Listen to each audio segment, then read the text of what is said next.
পাষাণ হয়ে যায়, যে নিজের সুখে মনের মানুষটাকেই মেরে যায়।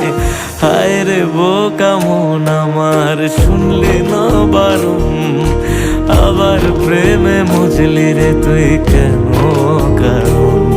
পিয়া